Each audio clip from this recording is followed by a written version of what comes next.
Assalomu alaykum aziz yurtdoshlar. Urganch shahar merkezinde, Kalk merkezinde, Dehqon bozorining yanında, Köne tunelining yanında 5 qavatli kiruvchidan qurilgan domimizning 4-qavatında 3 xona arzon narxda srochniy sotmoqchi bo'ldi yurtdoshlar. Seçen qismi bilan tanishib chiqamiz.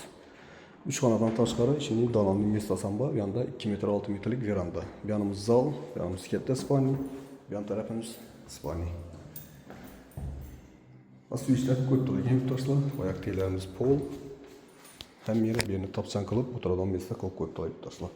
Bir yan tarafımızda sanuzelleri, hazatxanası, vannaxanası, aristola koyulgan su gaz svetlerden muamma yok. Mektep bakçalardan ham, maşrutlardan ham muamma yok yurtdoshlar. Yolun üstünde.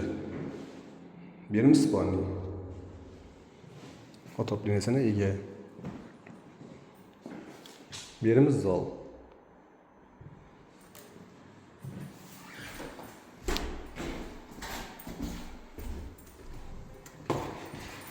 Yan tarafımız balkon.